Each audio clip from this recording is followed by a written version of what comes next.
2 paradas, ¿no? Y vamos en el desierto del Sinaí, que es la número 12. Entonces, vamos a la escritura en el capítulo números 33, por favor. Números 33. Números 33, 1. Vamos a leer rápidamente del 1 al 15. Estas son las paradas de los hijos de Israel que salieron de la tierra de Egipto por sus ejércitos bajo el mando de Moshe y Aarón. Moshe escribió sus salidas conforme a sus jornadas por mandato del Eterno. Estas, pues, son sus jornadas con arreglo a sus salidas. De Ramesés salieron en el mes primero, a los 15 días del mes primero. El segundo día de la Pascua salieron los hijos de Israel con mano poderosa a vista de todos los egipcios, mientras enterraban los egipcios a los que el Eterno había herido de muerte entre ellos, a todo primogénito. También había hecho el Eterno juicio contra sus dioses. Salieron pues los hijos de Israel de Ramesés y acamparon en Sucot. Salieron de Sucot y acamparon en Etam, que está al confín del desierto. Salieron de Etam y volvieron sobre Pijajirot, que está delante de Baal-Zephón, y acamparon delante de Migdol. Sí. Salieron de Pijajirot y pasaron por en medio del mar al desierto, y anduvieron 3 días de camino por el desierto de Etam y acamparon en Mara. Salieron de Mara y vinieron a Elim, donde había 12 fuentes de aguas y 70 palmeras, y acamparon allí. Sí. Salieron de Elim y acamparon junto al Mar Rojo. Salieron del Mar Rojo y acamparon en el desierto de Sin. Salieron del desierto de Sin y acamparon en Dofca. Salieron de Dofca y acamparon en Aluz. Salieron de Aluz y acamparon en Refidim, donde el pueblo no tuvo aguas para beber. Salieron de Refidim y acamparon en el desierto de Sinaí. Listo.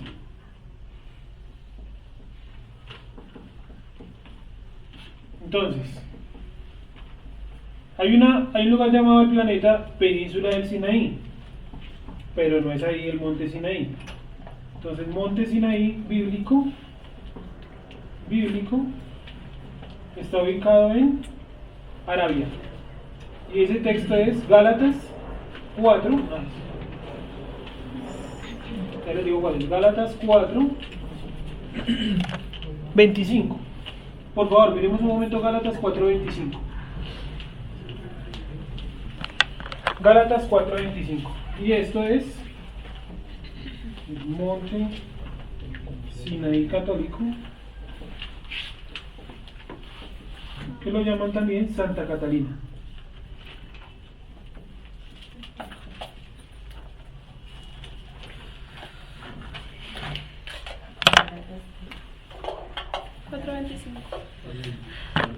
Y el monte Sinaí bíblico lo llaman monte Sinaí bíblico. Ya sabemos, ya lo vimos la semana pasada, lo llaman Jebel al-Laus, porque es un lugar musulmán. Jebel al-Laus, la montaña de las leyes. Sí, anoten ese dato mientras que miramos Gálatas 4:25, porque ustedes van a coger cualquier mapa convencional, van a escribir en internet monte Sinaí y les va a mostrar es el monte que está ubicado en la península del Sinaí, que ese monte, ya lo hemos dicho en clases anteriores, se llama de Santa Catalina. ¿Listo? Ahí en Santa Catalina es un convento, o más bien fue un convento, ¿sí? Fue un convento hace muchos siglos. Hoy en día funciona, pero ya no como convento, sino como punto histórico. O sea, usted puede ir allá y como un sitio histórico, tal, ¿sí o no? Pero no es como tal un convento, porque ya en esa zona ya el catolicismo no tiene el impacto que tenía hace, no sé, 800, 900 años. Entonces, este monte, el Santa Catalina, también se le conoce como el falso Sinaí, o el Sinaí católico. No es el Sinaí bíblico. ¿Dónde está ubicado el Sinaí bíblico? Gálatas 4:25 nos da la respuesta. ¿Cómo dice? Gálatas 4:25. A ver, Geraldine, Gálatas 4:25. Porque Agar es el monte Sinaí, en Arabia, y corresponde a la Jerusalén actual, pues está junto con sus hijos, está en esclavitud. Está en esclavitud, ¿sí? Listo. Entonces, ahí dice claramente que el libro, perdón, disculpen, que el monte Sinaí, el original, el bíblico, el de la entrega de la Torah, está ubicado en Arabia, tal cual como lo tenemos ubicado en nuestro mapa de cada Shabbat. ¿Se acuerdan el mapa, no? Y una cosa diferente en la península del Sinaí. Entonces, suena raro, pero sí, el monte Sinaí no está en la península del Sinaí. Está en un lugar llamado, o como lo denominan, Jebel al-Laus. Ustedes lo pueden buscar así en internet y ahí está. Y ahí está. Miremos un momento Deuteronomio 9:21. Deuteronomio 9:21. ¿Cómo dice Deuteronomio 9:21? Bueno, vamos a leerlo desde atrás. Dice Deuteronomio 9:12. Dice así: y me dijo el Eterno, levántate, desciende pronto de aquí, porque tu pueblo que sacaste de Egipto se ha corrompido. Pronto se han apartado del camino que yo les mandé, se han hecho una imagen de fundición. Y me habló el Eterno diciendo, he observado a ese pueblo, y he aquí que es pueblo duro de cerviz. Déjame que los destruya y borre su nombre debajo del cielo, y yo te pondré sobre una nación fuerte, mucho más numerosa que ellos. Y volví y descendí el monte, el cual ardía en fuego. O sea que ese fuego, digámoslo así, estaba estando también Moisés arriba. O sea, Moisés estaba arriba y el fuego estaba presente. ¿Por qué el fuego no lo quemaba? ¿Por qué el fuego no lo quemaba? Porque no es un fuego terrenal. Sí, es un fuego, vamos a decirle espiritual, aunque no sería el término correcto, pero bueno, espiritual. Sí, es un fuego espiritual. Y ese fuego impide, digámoslo así, o no permite que Moisés como tal se queme allá arriba, como era rostizado. Sigo. Y volví y descendí del monte, el cual ardía en fuego, con las tablas del pacto en mis dos manos. Las tablas del pacto, no con el pacto, porque es que el pacto no lo hace Dios con Moisés. Son las tablas del pacto. ¿Cuál es la señal del pacto? La circuncisión, ¿cierto? ¿Y cuál es el pacto como tal? Que la gente dice, no, el antiguo pacto de la ley, entonces como ahora estamos en un nuevo pacto, entonces el viejo pacto ya no sirve, la ley está abolida, todo está abolido. ¿Sí? ¿Qué es el antiguo pacto como tal? ¿Cuál es el antiguo pacto como tal? ¿O cuál es el pacto? Si no hay antiguo o si hay antiguo. ¿Cierto? Yo seré a ustedes por Dios, ustedes me serán a mí por pueblo. Ese es el pacto. La señal de ese pacto es que la circuncisión. Y, digámoslo así, que parte del pacto son estas dos tablas. El pacto también tiene unas promesas, también tiene unas cuestiones aledañas, ¿sí? Y vamos a mirarlo, tengámoslo un segundito ese pasaje que tenemos ahí, Efesios 2, para que miremos que si usted no pertenece a Israel, entonces usted no está dentro del pacto. Miren lo que dice Efesios 2:11. ¿Sí estamos ahí? Bueno, este pasaje es muy importante. ¿Por qué es importante? Porque nos viene a recordar que si usted no hace parte del pueblo de Israel, pues no está dentro del pacto. Por lo tanto, no hay manera que usted entonces haga parte del pueblo de Dios, por lo tanto usted no sería salvo, digámoslo así. ¿Sí? Dice el 11, por tanto acordaos de que en otro tiempo vosotros, los gentiles en cuanto a la carne. ¿Por qué somos gentiles en cuanto a la carne? No, porque nuestros antepasados se mezclaron con personas de otros pueblos, es decir, nosotros somos la combinación de gente de la casa de Israel que se mezcló con sus pueblos vecinos. ¿Sí? En el libro de Primera de Reyes, siempre les digo, lean esos libros. Primera de Samuel, Segunda de Samuel, Primera de Reyes, Segunda de Reyes, Primera de Crónica y Segunda de Crónica. Esos 6 libros hay que leerlos, mejor dicho, como si eso fuera la crónica de su vida. ¿Sí? Entonces, en esos 6 libros dice que los hebreos de la parte norte de Israel, la casa de Israel, cuando fueron llevados a otras naciones, se mezclaron con esos pueblos. Y la tierra de Israel quedó abandonada. Entonces, ¿qué pasa en la tierra de Israel? Dios mandó leones para que mataran a todos los habitantes que habían quedado por ahí. Entonces, el rey de esa época, que es Ciro, no me acuerdo el nombre, Artajerjes, alguno de esos, se da cuenta de lo que está pasando, a Nabucodonosor. Y le dicen a Nabucodonosor, mire que los leones se han aumentado, ¿qué hacemos nosotros? Y Nabucodonosor dice, vaya, busque entre los expatriados a uno de los sacerdotes de esa religión. Entonces van hasta un punto de Persia y traen a un sacerdote nuevamente a la tierra de Israel y dicen, dígale a ese sacerdote que le enseñe a la gente que ahora vive ahí las tradiciones de su Dios. Entonces el hombre, como viene contaminado con un montón de tradiciones persas y lo hebreo, lo que él enseña es una mezcla de todo, y lo que va a dar a luz a eso es los samaritanos. ¿Sí? Es decir, nosotros podemos llegar a tener antepasados de cualquier cultura, Pero entre nuestros antepasados hay también hebreos. Nosotros que estamos acá a kilómetros de la tierra prometida. ¿Cómo llegaron hasta acá?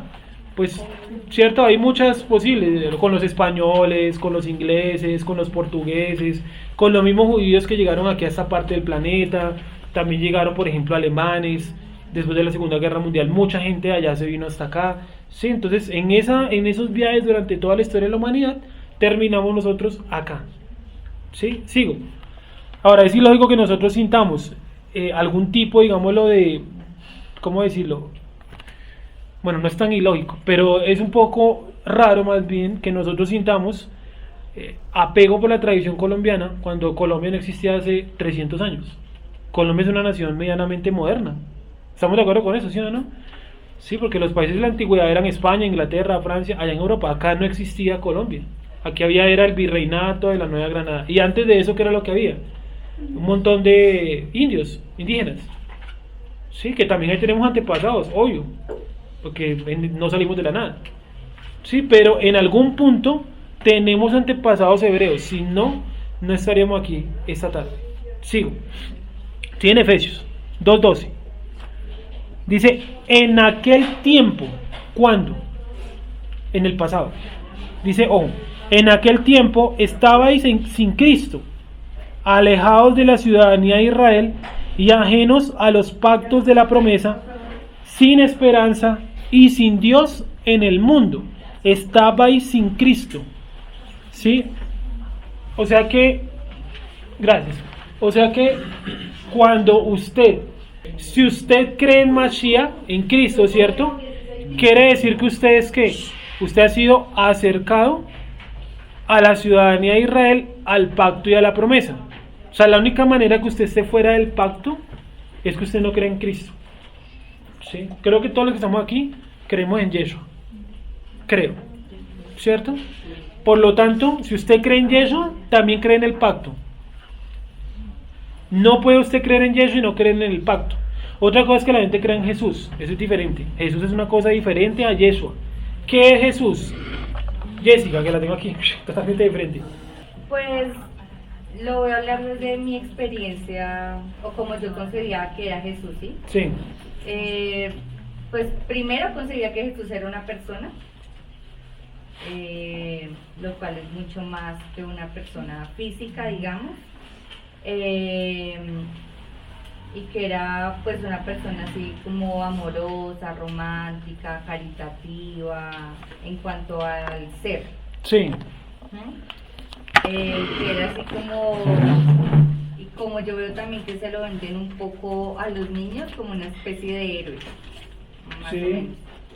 Mono, físicamente, con pelo largo, ojos azules. Sí, sí, un poco hollywoodense la vaina, ¿sí, no? Porque nos metieron fue la idea que gringa de Yeshua, que es Jesús. Entonces, a ver, Dios hace el pacto con Abraham, ¿cierto? Y en el pacto, que es heredado a los hijos de Israel, mediante Abraham, Isaac y Jacob, hay unas promesas, hay unos pactos, ¿sí? Y también están promesas, pactos y ¿qué? Y el Mashiach. ¿Sí? Entonces, si usted no pertenece a Israel, ya sea la casa de Judá o la casa de Israel, le quita ahí, ¿sí? Usted no tiene acceso ni a las promesas, ni al pacto, ni al Mashiach. Exacto. Vamos a colocarlas acá, porque las promesas son bendiciones y también pueden ser maldiciones, ¿cierto? Porque cuando dicen, si tú incumples la Torah, yo te maldeciré, esa es una promesa. ¿Sí? ¿Quién tiene una Biblia? ¿Tú tienes una Biblia de promesas ahí? ¿No la trajiste? ¿No? ¿Alguien tiene alguna Biblia de promesas? Que mire rápidamente la parte de las maldiciones, si están subrayadas también. No están subrayadas, ¿cierto? Vale, esas también son promesas. Una maldición es una promesa. Si dice, si tú no guardas el Shabbat, ¿cierto? Entonces yo te despatriaré. Eso está en Isaías, pero es una promesa. ¿Sí? ¿Estamos entendiendo más o menos lo que quiero decir?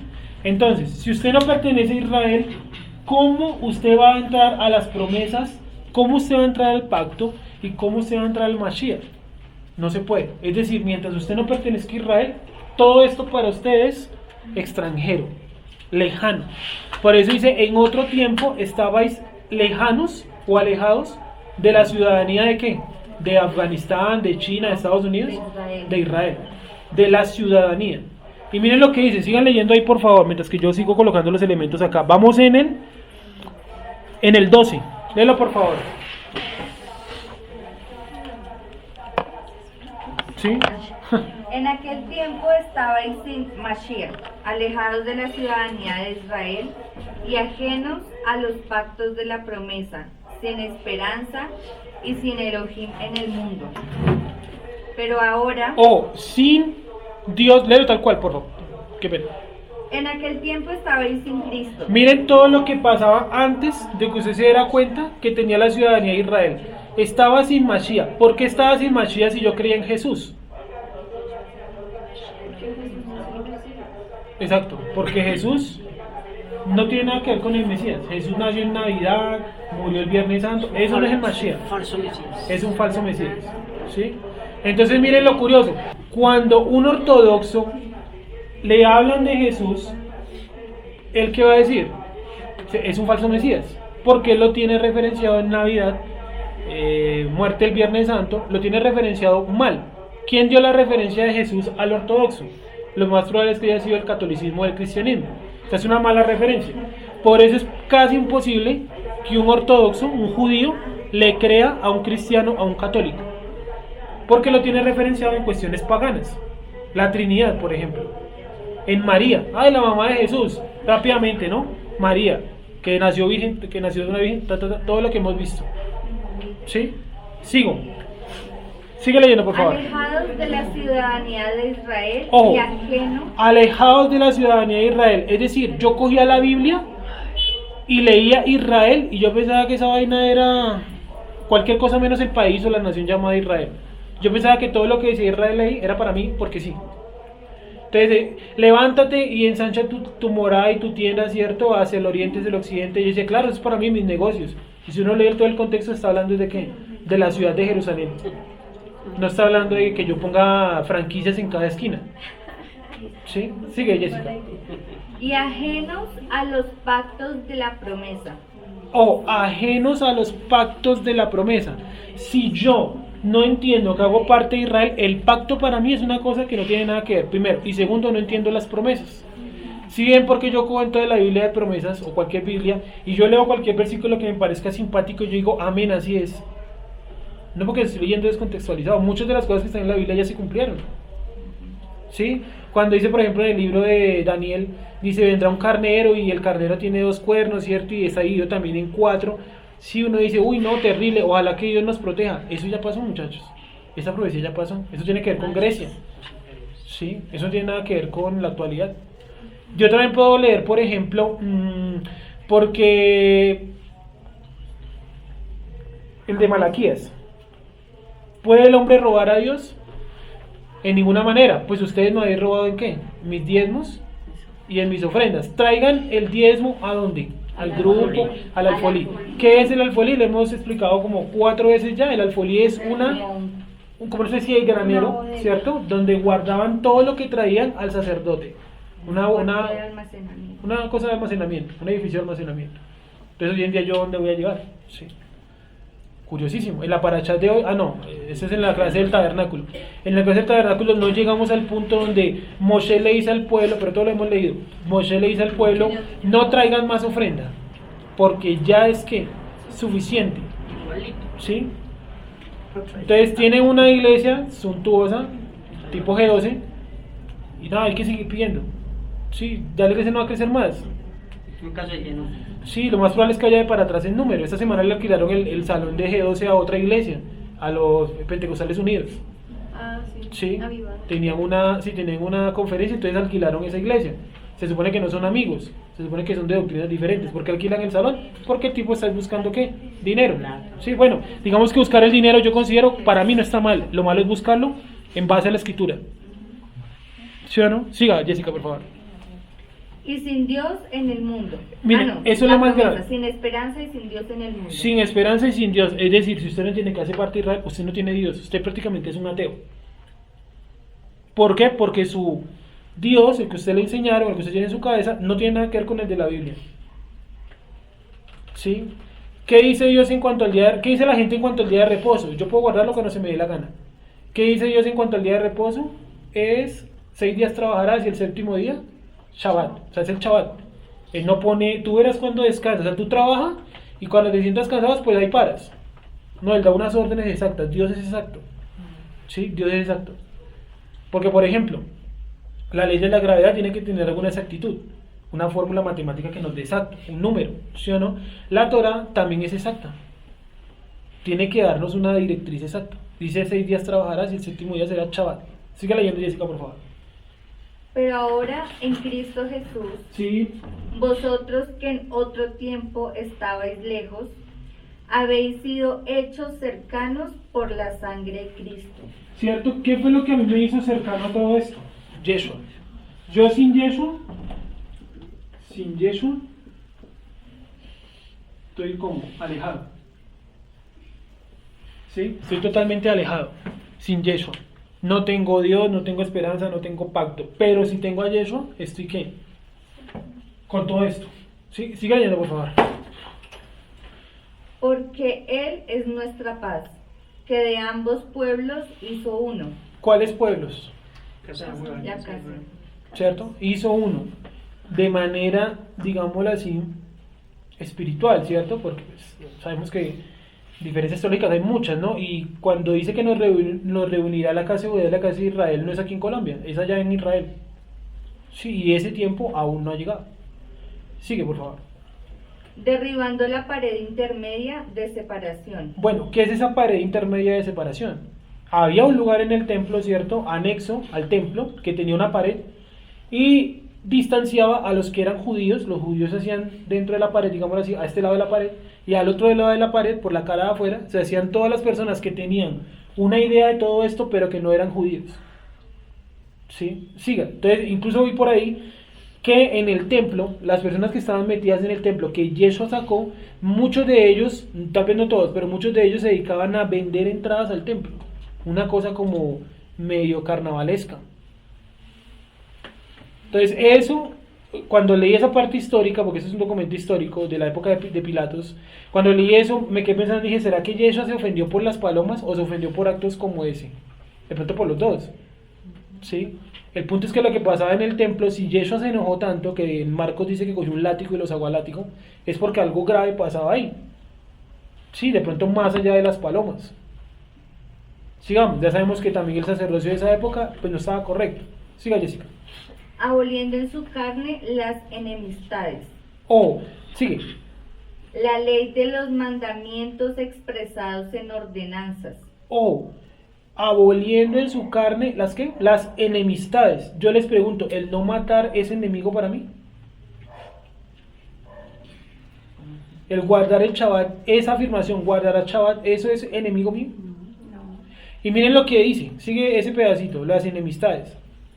La ley de los mandamientos expresados en ordenanzas. La ley de los mandamientos, no dice los mandamientos, dice la ley de los mandamientos. ¿A qué le suena eso?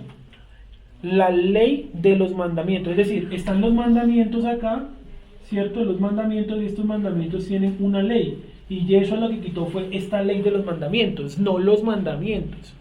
Dice que esta ley está expresado como En ordenanzas. Ordenanza.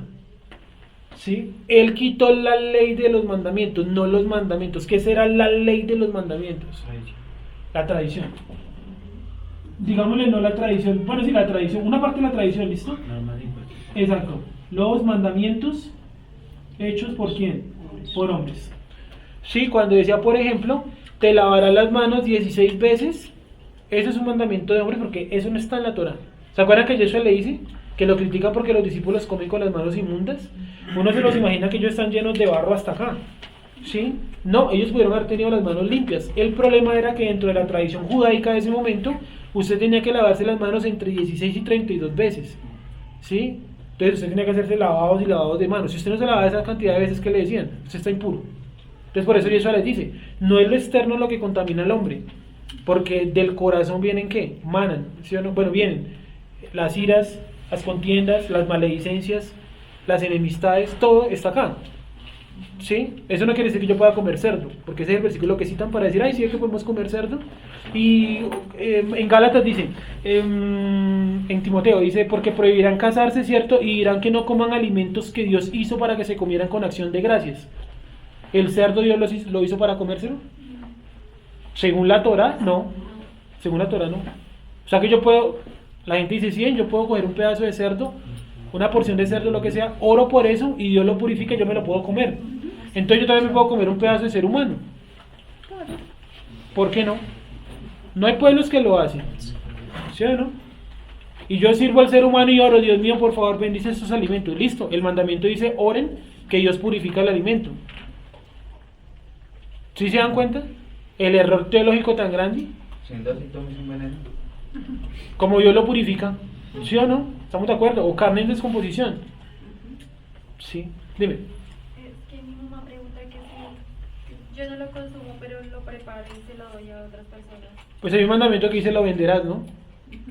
El problema es, pienso yo que ya sería como una cosa, yo quiero decir moral. No, dice los animales que estén en mortecino. Que hayan sido muertos desgarrados. Mortecino. Fiera. No, porque mortecino aquí lo tomamos y ya está en descomposición. Pero la palabra en sí es mortecino, o sea, que aquí lo interpretamos mal, pero una posible traducción es la palabra mortecino. Entonces, en cuanto a los animales impuros, pues ya sí, dice, cualquiera que tocare su cadáver, ¿se acuerdan de ese? También quedará contaminado, impuro. O sea, que el hecho de usted tocar el cerdo muerto, que las cosas decíamos un ejemplo muy interesante, que si usted va, por ejemplo, a comprar y usted toca el paquete, ¿cuenta como contaminación? No, eso lo dejamos así abierto, ¿sí? O sea, que pregunta, ¿ustedes qué opinan? ¿Qué opina Juanpe? No, porque así ya. Bueno, a ese ya.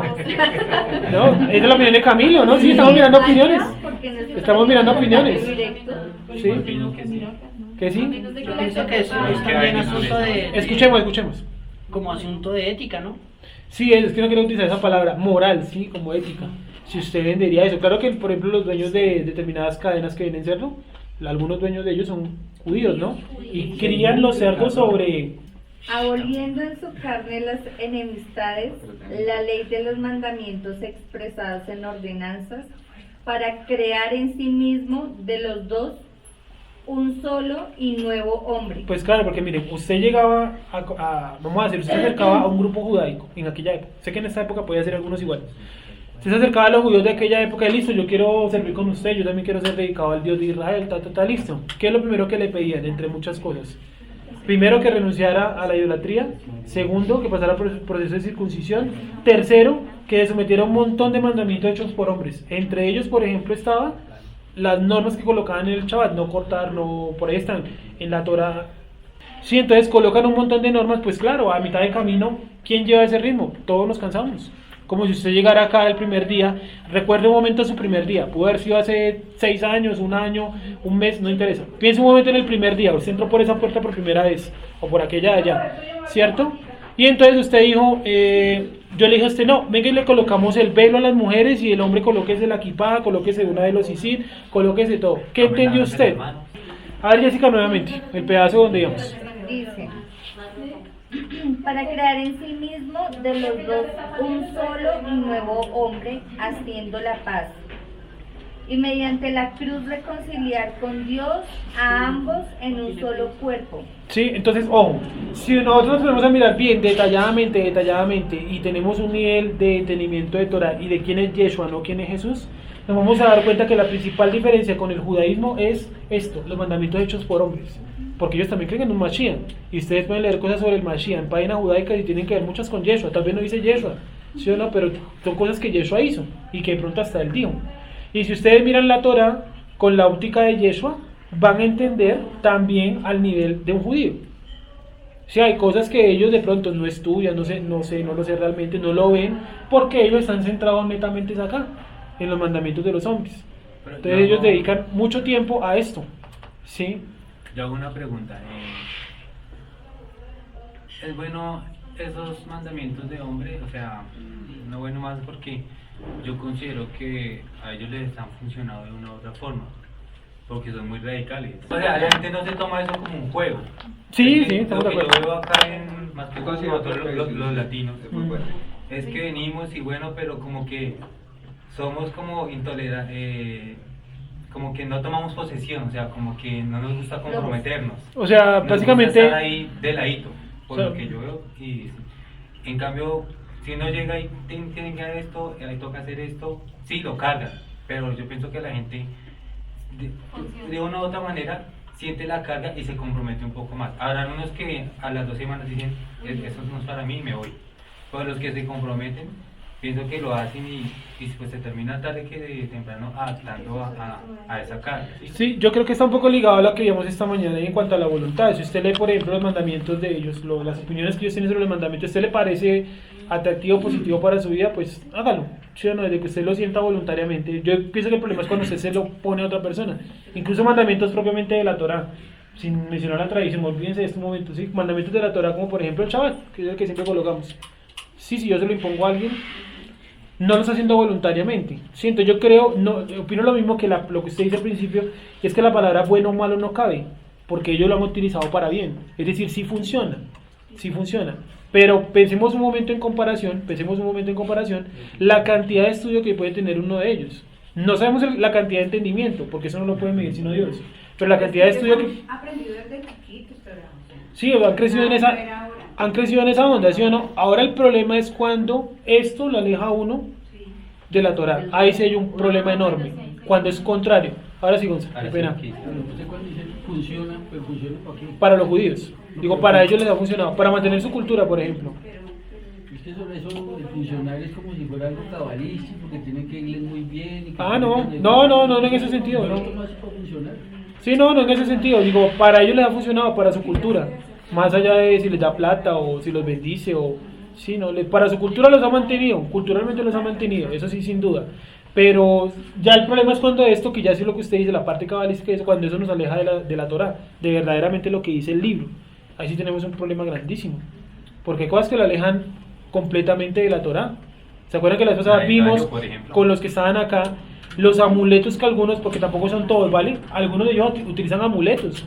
Eso es una práctica pagana, y eso nos aleja del sentido verdadero de la Torá, que todo está bajo el control del Eterno, con amuleto o sin amuleto. Y peor aún, la escritura dice, quemarás al brujo, al adivino, al agorero. Eso incluye también que sus materiales, sus elementos. ¿Quién alzó la mano por ahí? ¿No? Sigo. ¿A Jenny? Yo me pongo a pensar en el caso de que uno esté formando una familia ya con, digamos, ciertos cambios. O sea, por ejemplo, acá, ¿estaría bien esa tradición? De una u otra manera. Es que yo te repito, es que lo bueno y lo malo no cabe ahí, porque por ejemplo yo te puedo decir a ti el lavado de manos y tú dices, Juan Pablo dice, digamos, no, eso no va, y tú dices, bueno, sí va, sí, no, ¿cómo juzgo yo el bueno o lo malo con el lavamiento de manos? No, sí, es muy difícil. Habría que mirar es si eso está o no en la Torá. De pronto sí el bueno o el malo respecto al cumplimiento del mandamiento de la Torá. Si me aleja, pues evidentemente no aporta positivamente a eso. Sí, y eso lo dice claramente, ¿no? Dice, porque por los mandamientos de los hombres habéis quitado ¿qué? El mandamiento. Y ojo, porque esos mandamientos de los hombres no es exclusivamente el judaísmo. La Navidad también es un mandamiento de hombres y también nos aleja de la Torá. Por ejemplo, acá la tradición es prender las velas para cerrar chaval. Sí. no lo vamos a hacer. Me parece buena. Parece buena porque uno está marcando un ciclo. Cierra un ciclo y abre otro ciclo. Yo pienso que no es ni buena ni mala. Sí, es... Ni pone ni quita. Yo pienso que no es ni buena ni mala, yo pienso que más bien es útil. Es que útil no es que nos bendiga tal, sino que sirve para ese contexto. Pero por ejemplo, si mañana no hay velas, se agotó la cera a nivel mundial. Identificar, porque allá las Exagerado. Sí, entonces no, el chaval quedó abierto de no, sí, no. ¿Cómo es, Jope? es algo como de sello de este grupo, ¿no? Sí, eso. Prender las velas. Y no lo hacen ni bueno ni malo. Usted un día irá a otro grupo y no hacen eso. Y no quiere decir que allá estén para el infierno. Ni la agregan ni la agregan. Sí, no, digo, es un ejemplo. Y de pronto usted va a otro y lo hacen mucho más bonito al ojo que acá. Y está bien, porque en sí el objetivo del Shabbat, lo hemos dicho 1.000.000 de veces, ¿no? Pues no son las velas, ¿dónde están? No están ni por ahí. ¿Sí? Sigamos. Pero uno sí nota el cambio, y es cuando llegan personas nuevas que les cuesta, digamos, que hace todo el día sin que les dé sueño o sin que se sientan saciados por las sillas, porque también es algo de ¿Costumbre? de acostumbrarse y obviamente no se impone, sino que ya se sabe que son 6 horas sentados juiciosos. Sí. Sigamos. Siga Jessica, por favor. Reconciliar con Dios a ambos en un solo cuerpo, matando en ella las enemistades. Y vino y anunció las buenas nuevas de paz a vosotros que estabais lejos y a los que estaban cerca. Listo, un momentico, al versículo 19.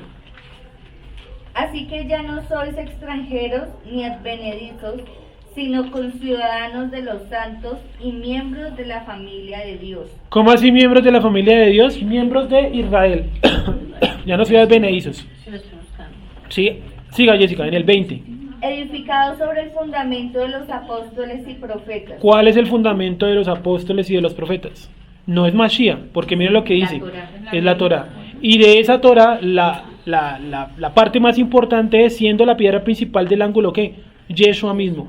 Es decir, nosotros tenemos que construirnos sobre la Torah, pero que Yeshua siga siendo, ¿qué? Lo importante dentro de la Torah, no fuera de ella, dentro de la Torah. ¿Sí? O sea, que usted coja la Torah y en la Torah relacione lo que usted vea o entienda lo que usted lea tal con Yeshua. Entonces el fundamento de los apóstoles y de los profetas es la Torah, porque todos ellos eran judíos practicantes. Todos ellos eran judíos. Pablo es rabino, o era un rabino en aquella época, pues. Sí, judíos practicantes. Y los apóstoles, los profetas que decían día y noche, pueden coger cualquier profeta, y es: vuelvan a la Torah. Ustedes se apartaron de los mandamientos, ustedes dejaron el día de reposo, ustedes se contaminaron con animales impuros, ustedes aquellos, todo en base a ¿qué? A la Torah. Entonces la Torah es la piedra sobre la que yo me construyo, pero lo más importante dentro de la Torah tiene que ser ¿qué? Yeshua. ¿Sí me dice entender? Sigo. Vamos a volver ahora sí acá donde estábamos, o sea, ahí dejamos eso y volvemos donde estábamos, en Números 33:5, ¿cierto? No, Deuteronomio 9:21, perdón. Estamos por ahí. Vamos en el 16, Deuteronomio 9:16. Vamos ahí, hoy vamos ahí.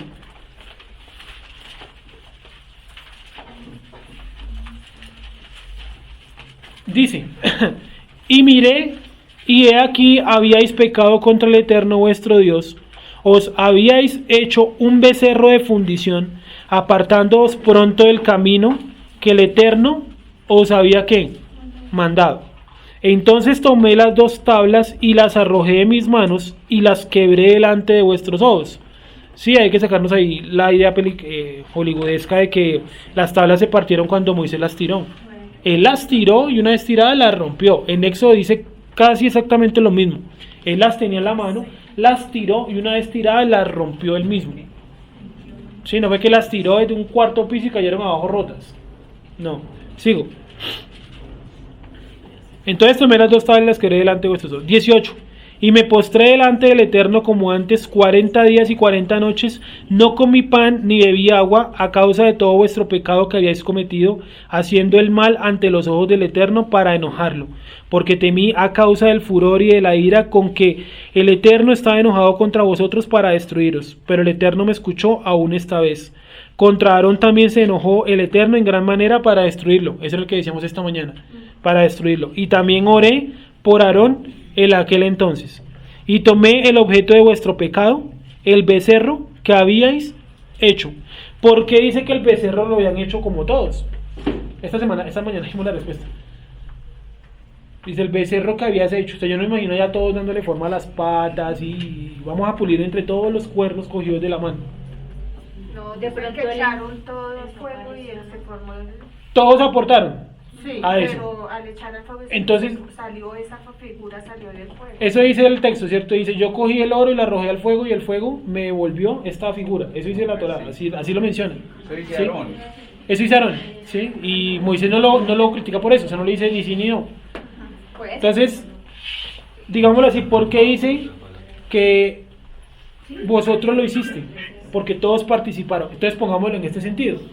Cuando usted está en un lugar determinado, cualquiera sea, y usted sabe que en ese lugar de pronto están desviados de la Torah, sí, pero usted no dice nada por no perder su puesto, prestigio, lo que sea. ¿Sí? ¿Usted también hace parte de esa culpabilidad? Por no decir nada. Claro.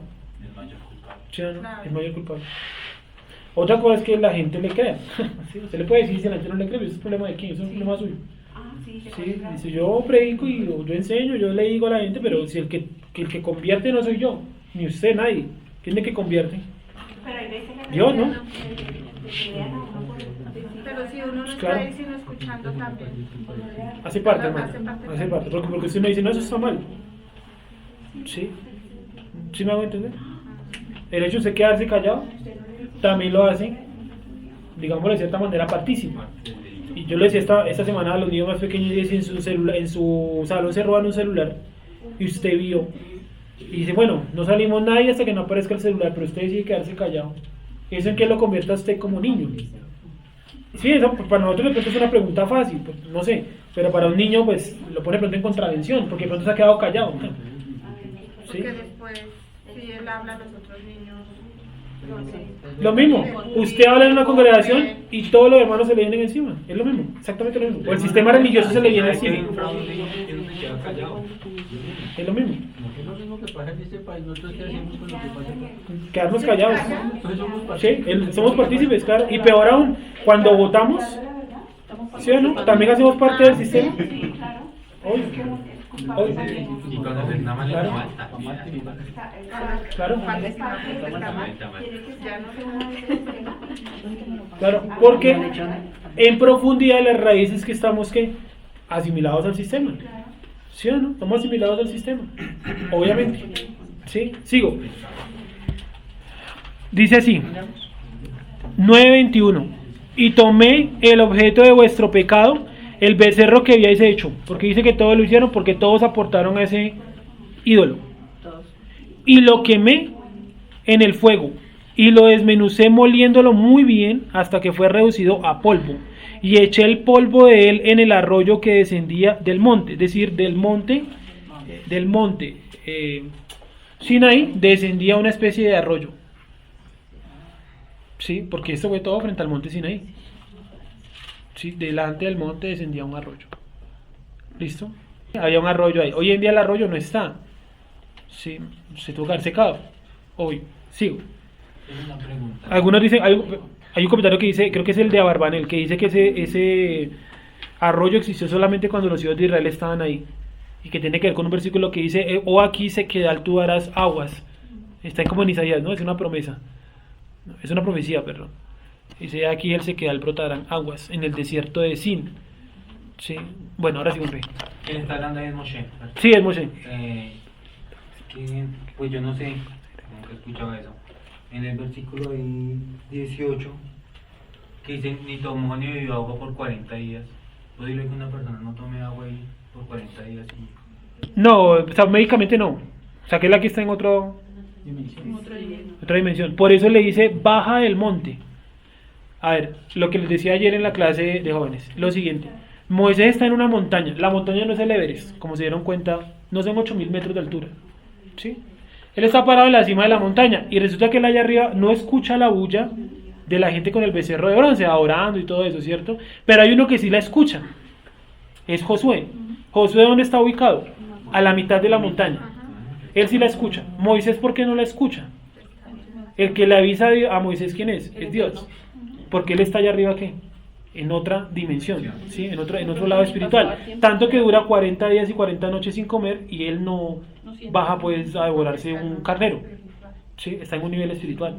Y Yeshua también hizo eso. ¿Se acuerdan que Yeshua estaba en ayunó 40 días, 40 noches? Y dice que una vez terminado el ayuno, o sea, salió de ese ambiente espiritual, ahí sí le dio hambre. ¿Sí? Ustedes leen ese pasaje y suena raro. Terminado el ayuno le dio hambre. Porque salió de ese nivel espiritual. Porque el diablo pues, lo tentaba de convertir a la No, y peor aún, ¿quién lo llevó para que lo tentaran? Dice, la presencia divina lo llevó para que el diablo lo tentara. Porque Dios no es tentador de nadie, ¿no? Él no es tentador, pero Él manda el tentador. Sí. Ahí está el ejemplo, ¿sí o no? ¿Y por qué le coloca lo del pan y eso? Porque ya él tiene hambre. Ya salió de ese ambiente espiritual. Sí, es un ambiente espiritual tal. Y aquí él dura 40 días y 40 noches y vuelve intacto. ¿Sí? Ahí en libros de comentarios hay muchos comentarios, dicen que el arriba pudo haber durado 40.000 años, porque allá arriba cada día son 1.000 años, entonces 40 por 1.000, 40.000. Su rostro resplandecía, entonces Sí. que tuvo que ponerse un velo porque la gente tal vez no soportaba eso o no lo asimilaba, no sé, pero... De principio fue esa la razón, porque la gente no podía mirarlo, ¿no? Pero con el tiempo él siguió usando el velo para que la gente no se diera cuenta, perdón, que su brillo había desaparecido, que él ya no estaba en ese nivel espiritual o en ese ambiente espiritual que estaba allá arriba. Sí, por eso lo siguió utilizando. O sea, de golpe, de bajada, sí brillaba, tal, pero con el tiempo se le empezó a bajar ese brillo. Sí, porque ya entró al ambiente, digámosle, normal. ¿Sí me hago entender? Es como acá, lo que les decía la esposa, reunámonos un día que no sea Shabbat y verán que uno no siente, No brillamos. no sentimos, digamos, el mismo nivel de entendimiento, o no le podemos coger de pronto el mismo sazón a la cuestión. Nos podemos reunir mañana, cualquier día, y no vamos a entender igual que en un Shabbat. Es decir, el Shabbat tiene algo especial también. Tanto que el tiempo se pasa rapidísimo, miren la hora ya que es. Salmo 68:8. Estamos viendo aspectos del monte Sinaí. Ya vimos que el monte tenía un arroyo. ¿Sí? Ojalá lo pudieran subrayar o tener en cuenta porque es muy raro ese versículo, está muy escondido, el del arroyo, que del monte descendía un arroyo. La tierra tembló, también destilaron los cielos ante la presencia de Dios. Aquel Sinaí tembló delante de Dios, del Dios de Israel. Listo, ¿cierto? Dice, el monte tembló por la presencia de el Eterno. Si hace temblar un monte, ¿se imagina entonces qué sentirá alguien cuando dice que Dios le habla? Pues tiene que decir más o menos lo mismo. Sí, Dios me habló. ¿Qué le habló? No, hermano, que tenemos que dar todos el diezmo. Ah, bueno, menos mal. Menos mal que da mensajes sencillos. ¿Qué tal diera mensajes complejos? Tan raro que nunca le dice dele lo que tiene a la congregación. Exacto, o porque un pastor nunca diezma, ¿no? Porque no vende la congregación y la diezma en otra. Pues si funciona, ¿no? Léelo, por favor, el que tenías. ¿Por qué, Camilo? Porque no son bobos. Vos, el que le da el diezmo, ese sí es 35:7, como dice. Escuchemos Isaías 35:7, lo del sequedal, para que no se quede volando la cita. Isaías 35:7. Anótenla si quieren. Sí, Isaías 35:7. Es una promesa, y esa promesa dicen que hace poquito se cumplió. No sé si vieron por ahí en el desierto que brotó un río de la nada, ¿no? Y llevaba un montón de piedras y un momento a otro comenzó a salir pues ya el agua como tal. Está en internet. Léelo, por favor. El lugar seco se convertirá en estanque y el sequedal en manaderos de aguas, en la morada de chacales, en su guarida, será lugar de cañas y juncos. Sí, ahí es rarísimo porque uno imagina chacales, uno imagina, no, pero ¿quién se va a ir a vivir con un chacal? ¿Por qué colocas quizás morada de chacales? Porque los chacales utilizan lugares húmedos para vivir y no es normal que el desierto sea un lugar húmedo. Sí, entonces eso es un chacal. ¿Qué es un chacal? Muy parecido a un coyote, ¿no? Una especie de perro, perro salvaje. Sí, un perro salvaje, una especie de coyote. Sigo. Hechos 7:38. Y creo que ahí terminamos. Hechos 7:38. Entonces, ¿qué hemos visto? Estamos viendo aspectos como generales del monte. Primero vimos que el monte tiene un arroyo. Segundo vimos que el monte tembló por la presencia de Dios. Y ahora vamos a ver que en el Sinaí había un ángel que servía como intermediario.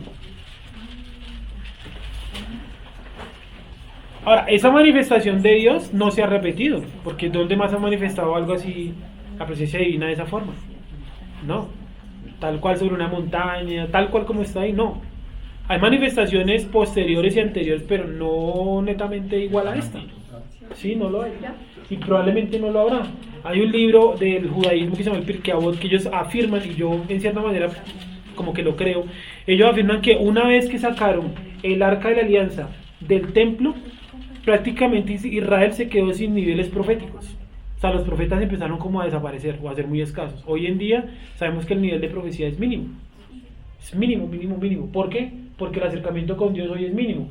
¿Cómo vamos a creer que Colombia es un país que está en avivamiento de Dios? Qué pasionito. ¿Sí o no? ¿Cómo vamos a creer una vaina disparatada como eso? Sí, sí. ¿Qué avivamiento hay acá? Pues iglesias hay muchas, pero el país es cada vez, primero, más injusto, segundo, más peligroso, más desigual, no encuentro otras palabras. Cada día la comunidad LGBT saca más derechos, garantías, no sé cómo lo llaman hoy en día.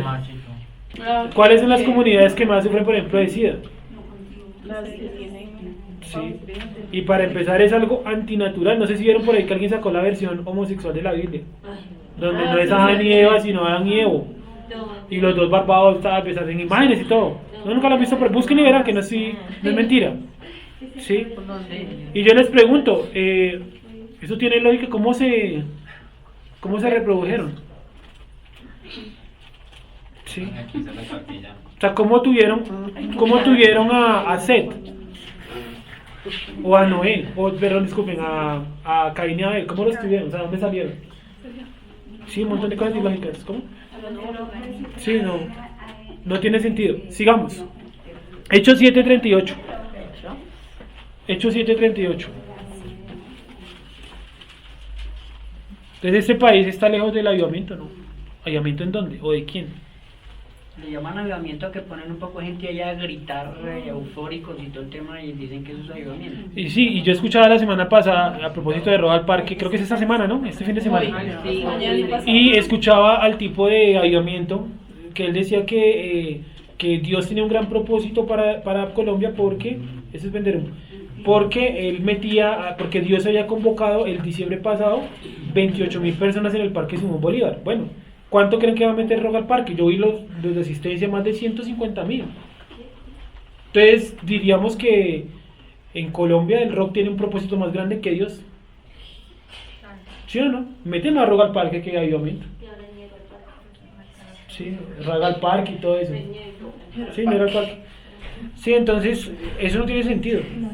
Sí. El avivamiento no se mide en números. Si se midiera en números, entonces Yeshua nunca trajo un avivamiento y nosotros estamos aquí sentados perdiendo el tiempo. ¿Sí? ¿Yeshua trajo un avivamiento? Claro. Claro, porque no pensemos en números, pensemos en lo que él ocasionó. Sí. Lo que el impacto que él tuvo, tanto que después de 2000 años los que no creen en él siguen hablando de él. Hasta los ateos hablan de Jesús. Sí. Sigamos. Hechos 7:38, ¿cómo dice Jessica?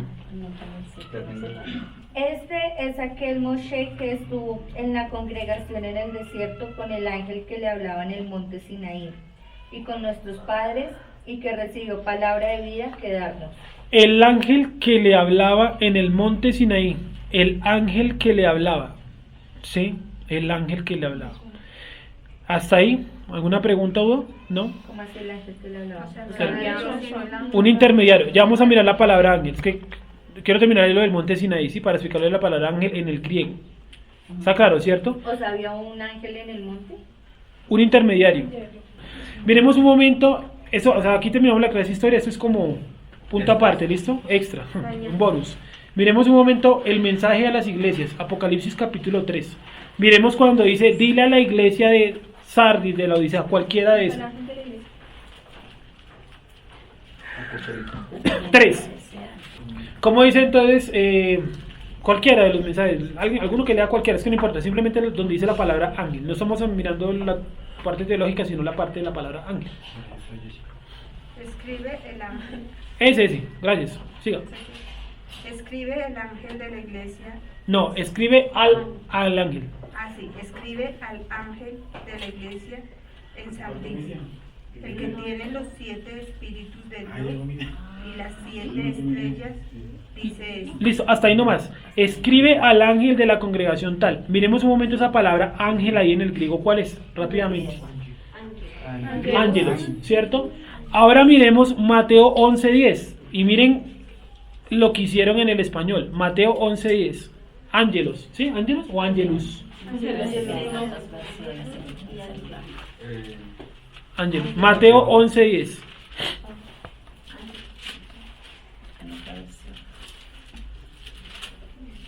Miren lo que dice, para que se den cuenta que la palabra ángel no siempre es un ser espiritual. Dice así: porque este es de quien está escrito: he aquí yo envío mi mensajero delante de su faz, el cual preparará tu camino delante de ti. Denle en doble clic a la palabra mensajero.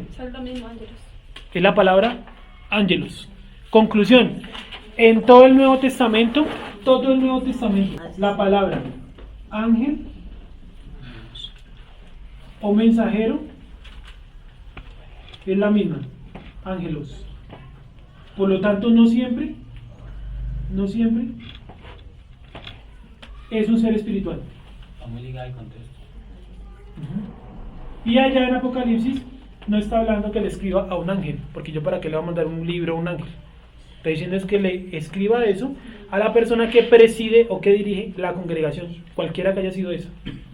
¿Sí? Para que lo tengan presente.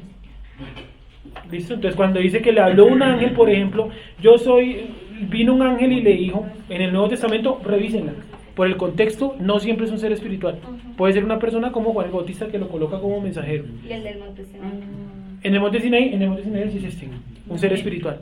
No es una persona. ¿Listo? Dejamos hasta ahí.